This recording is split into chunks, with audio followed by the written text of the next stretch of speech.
मेरी ओर से इस खेल मैदान के अंदर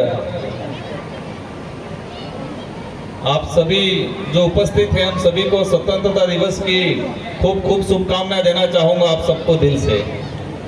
इस कार्यक्रम में हमारे मंच पे विराजमान यहाँ के स्थानीय विधायक जी शंकरलाल जी, एसडीएम साहब, यहाँ के नगर अध्यक्ष, साथ ही प्रधान जी और पुलिस प्रशासन से हमारे डिप्टी साहब, तहसीलदार साहब, इस नगर के समस्त नागरिकगण और इस प्रांगण में एक शानदार जो प्रस्तुतियां दी गई है, ये स्वतंत्रता दिवस 78वां स्वतंत्रता दिवस मनाया जा रहा है हमारे लिए, हमारे देश के लिए और इन बच्चों के लिए एक गौरव का दिन है। ये दिन हम सब के अंदर एक जोश जुनून भरता है और सागवाड़ा के अंदर ये जो कार्यक्रम आयोजित किया गया, पूरी आयोजन कमेटी को और साथ ही एसडीएम साहब को, सीपीओ साहब को धन्यवाद देना चाहूंगा कि आपने शानदार पहल करके ये नयापन लाए, उसके लिए मैं आपको तहे दिल से धन्यवाद देना चाहूंगा। साथियों, कार्यक्रम आज पूरे देश के अंदर हो रहे हैं और सांसद बनने के बाद शायद बड़ा कार्यक्रम सागवाड़ा में पहली बार मेरा आज हुआ है, मैं आज उपस्थित हुआ। कई कार्यक्रम के निमंत्रण आए थे, मुझे 5 साल मिले हैं इस लोकतांत्रिक व्यवस्था के तहत। मैंने विचार किया मैं हर एक साल एक विधानसभा में जाऊंगा और पहले साल ही मैंने सागवाड़ा को चॉइस किया कि इस बार सागवाड़ा में जाएंगे और मैं इन 5 सालों के अंदर स्वतंत्रता दिवस, गणतंत्र दिवस इन 5 विधानसभा में घूम कर निकालूंगा और कोशिश करूंगा अंतिम एक आधा अवसर यहाँ दोबारा दूंगा। साथियों, आज ये स्वतंत्रता दिवस, ये स्वतंत्रता जो हमें मिली, अगर इस देश के अंदर लड़ने वाले नहीं होते, बलिदान देने वाले नहीं होते, अंग्रेजी हुकूमत से लड़ने के साहस वाले लोग नहीं होते, तो शायद यह दिन आज हम नहीं देख पाते। स्वतंत्रता की लड़ाई की अगर बात करें, एक लंबा दौर चला। हम अखंड भारत की बात करते हैं। आज हमारा भारत देश अनेक आक्रमणकारियों से गुजरा है।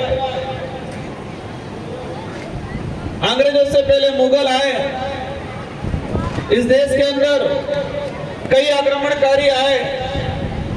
मुगलों का राज रहा, राजा रजवाड़ों का राज रहा, अंग्रेजों का राज रहा और एक दिन लोकतंत्र स्थापित हुआ और हमारा देश 15 अगस्त 1947 को आजाद हुआ। वो पल ऐसा होगा, उस रात को, उस दिन इस देश की जो जनता क्या सोचती होगी, एक सुकून भरा महसूस किया होगा, कितने खुश हुए होंगे वो लोग। आज हम 78वां स्वतंत्रता दिवस मना रहे हैं। आज हमें खुशी है कि हमारा देश 1947 को आजाद हुआ था, लेकिन 1947 15 अगस्त 1947 के दिन जो तात्कालीन जो लोग थे, उन्होंने कितनी खुशियां मनाई होगी। उस दिन कल्पना की थी कि ये जनता का राज आ गया और उसी इस लोकतंत्र को व्यवस्थित स्थापित करने के लिए नियम कायदे बने। 26 जनवरी 1950 को हमारा संविधान पूर्ण रूप से लागू किया गया इस देश के अंदर और यह संविधान हमारे देश का एक शानदार विधान है और कहते हैं विश्व में सबसे बड़ा संविधान हमारा है और यह सच्चाई है। इसमें हर वर्ग के लिए, हर धर्म के लिए, हर जाति के लिए प्रावधान कर रखा है ताकि हमारा देश ग्रोथ हो। हम कहते हैं हमारा देश महान देश है और है भी सही। हमारे देश का कोई भी प्रतिनिधित्व विदेश में जाता है, उसकी पहचान जब मंच पे होती है, कहते हैं कि ये उस देश से आता है या उस देश से आते हैं। एक अखंड भारत है, एक विविधता वाला देश है और विविधता होने के बावजूद भी एकता है, और ये महान देश से आते हैं। ये संबोधन दिया जाता है हमारे देश के, अगर प्रधानमंत्री जाते हैं, राष्ट्रपति महोदय जाते हैं, कोई भी जाता है, पहचान हमारे देश की महानता से होती है वहां। और ये देश महान इसलिए है कि इस देश के अंदर अनेक धर्म हैं, अनेक संस्कृतियां हैं, अनेक जातियां हैं, इसके बावजूद भी ये देश मजबूत है, इसलिए इस देश को महान कहा जाता है। साथियों, हमें कहते हैं हम राष्ट्र हितैषी, राष्ट्रभक्त। राष्ट्रभक्त की परिभाषा क्या है? किसको हम राष्ट्रभक्त कहेंगे? राष्ट्रभक्त की परिभाषा मेरी नजर में हमारा एक शानदार ग्रंथ है जो संविधान है। हम संविधान को मानेंगे, संविधान को पूजेंगे और संविधान के आधार पर चलेंगे तो ही हम राष्ट्रभक्त कहलाएंगे। और हम संविधान को नहीं मानेंगे, संविधान के आधार पर नहीं चलते हैं तो हम राष्ट्रभक्त नहीं कहलाएंगे। साथियों, इस देश के अंदर रहने वाली जनता के लिए मौलिक अधिकार बनाए गए, मौलिक कर्तव्य बनाए गए, और मेरी नजर में वो राष्ट्रभक्त है जो मौलिक कर्तव्यों का निर्वहन करे। और मौलिक कर्तव्य ये कहता है कि संविधान को मानना है, समान भाव से सभी को देखना है। मौलिक कर्तव्य कहता है वही राष्ट्रभक्त है कि इस देश की सरकारी संपत्ति को अपना माने और अपना मान के उसकी रक्षा करे, उसकी सुरक्षा करे, वही राष्ट्रभक्त। हम देखते हैं हमारे इलाके के अंदर या कई देश के कई कोनों में हमारा घर की सफाई, घर का ध्यान पूरा रखते हैं, लेकिन हमारी सरकारी स्कूल है, सरकारी भवन है, वहां नजरिया बदल जाता है, कहते हैं ये तो सरकारी है। सरकार कौन है? हम सरकार हैं। इस देश की जनता है वो सरकार है, क्योंकि हमारी संपत्ति है। मौलिक कर्तव्य ये कहता है कि सरकारी संपत्ति की रक्षा करना, उसका आदर करना, वही सच्चा राष्ट्रभक्त है। तो हमें ये नजरिए को बदलना पड़ेगा। हम देखते हैं कई जगह सरकारी संस्थाओं में असुविधा रहती है बहुत ज्यादा। हमारी सबकी जिम्मेदारी है कि इस देश की संपत्ति की रक्षा करना। एसडीएम साहब बता रहे थे, उन्होंने शानदार पहल की, मुझे अच्छा लगा आज आके। इस देश में जो अच्छा काम करेगा उसको पूजा जाएगा, और जो अच्छा काम करता है उसकी जाति क्या है, धर्म क्या है, वो पुरुष है या महिला है, वो नहीं देखा जाएगा। उसने अच्छा काम किया उसको जाना जाएगा। और एसडीएम साहब, आपको भी कहना चाहूंगा, आपने अच्छी पहल की। अनेक एसडीएम आए होंगे, आपके बाद भी आएंगे, लेकिन आपने अच्छे विचारों से, दिल से अच्छा काम किया है तो आपके कार्यकाल को पूजा जाएगा, आपको याद किया जाएगा।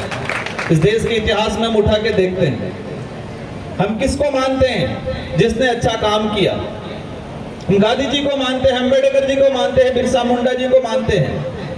हमारे इस इलाके की बात करें, गोविंद गुरु को मानते हैं, भोगीलाल पंड्या जी को मानते हैं। हर वर्ग का व्यक्ति मानता है। मैं एक बार अभी छत्तीसगढ़ गया था, मैंने देश के अंदर एक अलग सी चीज देखी। संविधान मंदिर बना हुआ छत्तीसगढ़ के बस्तर में, संविधान मंदिर। मैंने गूगल पे सर्च करके देखा कि देश में एकमात्र संविधान मंदिर बना हुआ है बस्तर के अंदर। मैं गया वहां, मैंने जाना इसके बारे में। 1992 के अंदर एक प्रोजेक्ट आया, वहां पर कलेक्टर थे देव वर्मा, ब्रह्मदेव शर्मा करके, और वहां पर जो लोग थे उनकी जमीन खाते नहीं थी। वो प्रोजेक्ट था स्टील का, और उन्होंने उन लोगों की पीड़ा को समझा। उनको पता था ये लोग विस्थापित होंगे क्योंकि जमीन में रिकॉर्डली नहीं है, लेकिन ये लोग आजादी से पहले रह रहे हैं। वो कलेक्टर थे और कलेक्टर पद से त्याग दिया और समाज सेवी बने, वो कारवा उठाया और आज उनको वहां पूजा जाता है। वो जाति नहीं देखी गई, उनके कर्म देखे गए। देश के एकमात्र संविधान मंदिर बना गया। पूरे आसपास का जो एरिया है, जितने जो गांव हैं, वो संविधान, कोई भी बड़ा कांड होता है तो संविधान मंदिर जाते हैं और संविधान की कसम खाते हैं, सच झूठ का फैसला वहां करते हैं। ऐसे ऐसे कई हिस्से हैं हमारे क्षेत्र में। मामा बालेश्वर को सब जानते, बांसवाड़ा के लोग, हम भी जानते, पूजते। आज बांसवाड़ा में हमारे यहाँ के लोग दूसरे देवताओं के मंदिर नहीं, इतना मामा बालेश्वर के हैं। मामा बालेश्वर यहाँ के नहीं थे, यूपी के थे, वो भी ब्राह्मण कम्युनिटी से आते थे, लेकिन उन्होंने आदिवासी समाज के लिए काम किया। वो जितना ब्राह्मण कम्युनिटी नहीं मानता है उतना आदिवासी समाज उनको मानता है और आज पूजता है।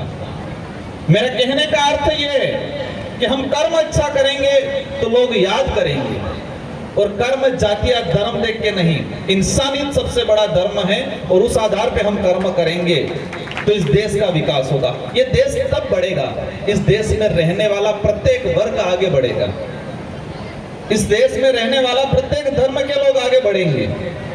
और हमारा देश का संविधान इतना शानदार है, हर चीज की स्वतंत्रता देता है। कई बार मैं कुछ बात को लेके मैं यहाँ पर नहीं कहना चाहूंगा, लेकिन हमें हर चीज को समझना है। कोई व्यक्ति कह रहा है, उसका तर्क क्या है, उसका कारण क्या है और उसका उद्देश्य क्या है। ये देश हमारा है, हमारा क्षेत्र है, मैं सांसद हूं, मेरी जिम्मेदारी है इस क्षेत्र का प्रतिनिधित्व करना, और मुझे 5 साल का अवसर मिला है। और मैं इस कार्यक्रम के माध्यम से आप सबको आश्वस्त करता हूं कि अवश्य इस क्षेत्र का शानदार प्रतिनिधित्व करेंगे। और मेरा एक उद्देश्य है, इसमें आप सबका साथ चाहिए।